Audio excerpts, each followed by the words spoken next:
ചില പ്രിയപ്പെട്ട സഹോദരങ്ങളെ, ദൈവം ഒരുക്കിയിരിക്കുന്ന വിശുദ്ധവാര ദിനങ്ങളിൽ നമ്മൾ പങ്കെടുത്തുകൊണ്ടിരിക്കുന്ന ഈ കൃപാഭിഷേക ശുശ്രൂഷ ദൈവത്തിൻ്റെ ആത്മാവ് നമ്മളിലേക്ക് നിറയപ്പെടുന്ന നിമിഷങ്ങളാക്കി മാറ്റണം.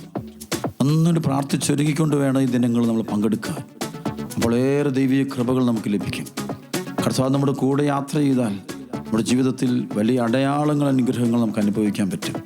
ദൈവ സാന്നിധ്യം കൂടെ വരാൻ വേണ്ടി പ്രാർത്ഥിക്കുക. പരിശുദ്ധാത്മാവിനെ ലഭിച്ചവരാണ് നമ്മൾ ഓരോരുത്തരും. മാമോദീസയിലൂടെ നമ്മൾ ലഭിച്ച പരിശുദ്ധാത്മാവ് നമ്മളിൽ നിറഞ്ഞു പ്രവർത്തിക്കാൻ വേണ്ടി ആഗ്രഹിച്ച് പ്രാർത്ഥിച്ചുകൊണ്ട് നമുക്ക് ഇത് ശുശ്രൂഷയിൽ പങ്കെടുക്കാം. പരിശുദ്ധാത്മാവിനെ വിളിച്ച് പ്രാർത്ഥിച്ചുകൊണ്ട് നമുക്ക് ഈ ശുശ്രൂഷ ആരംഭിക്കാം. കൈയടിച്ച് പാട് വിളിച്ച് ആരംഭിക്കാം.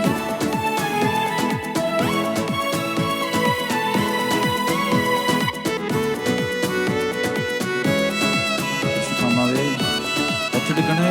ദൈവാത്മാവേ പാവനാത്മാവേ പറന്നിറങ്ങണമേ, പാവനാത്മാവേ പറന്നിറങ്ങണമേ. സ്തുതിക്കുവാൻ, പാടുവാൻ, പുകഴ്ത്തുവാൻ, നമിക്കുവാൻ. സ്തുതിക്കുവാൻ, പാടുവാൻ, പുകഴ്ത്തുവാൻ, നമിക്കുവാൻ. പാവനാത്മാവേ പറന്നിറങ്ങണമേ, പാവനാത്മാവേ പറന്നിറങ്ങണമേ, പാവനാത്മാവേ പറന്നിറങ്ങണമേ, പാവനാത്മാവേ പറന്നിറങ്ങണമേ.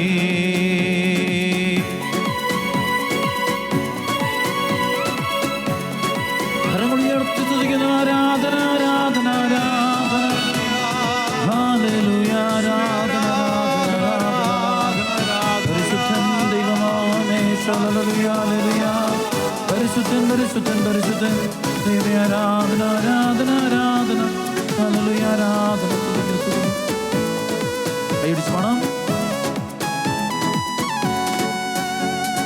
ദൈവപിതാവിന് ആരാധന, ദൈവപിതാവിന് ആരാധന, ദൈവപിതാവിന് ആരാധന, ദൈവപിതാവിന് ആരാധന, ദൈവപിതാവിന് ആരാധന, ദൈവപിതാവിന് ആരാധന, ദൈവപിതാവിന് ആരാധന, ദൈവപിതാവിന് ആരാധന.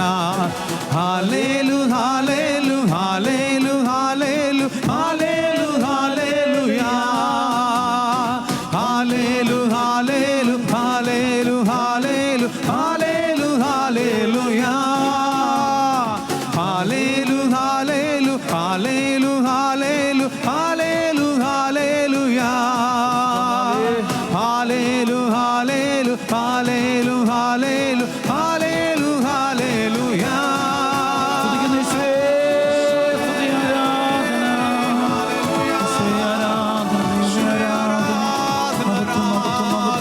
ബന്ധനങ്ങൾ അടിയട്ടെ, ബന്ധനങ്ങൾ അഴിഞ്ഞു പോകട്ടെ, നീങ്ങിപ്പോകട്ടെ. എല്ലാ തിന്മയുടെ സ്വാധീനം വിട്ടുപോകട്ടെ, അന്ധകാരമാകട്ടെ. ഈശോയുടെ നാമത്തിന്റെ ശക്തിയാണ് എല്ലാ അന്ധകാര ശക്തികളും ദൈവമക്കളെ വിട്ടുപോകട്ടെ. ഹല്ലേലൂയ ഹല്ലേലൂയ ആരാധന ആരാധന. പേടിച്ചു പോണം. ജീസസ്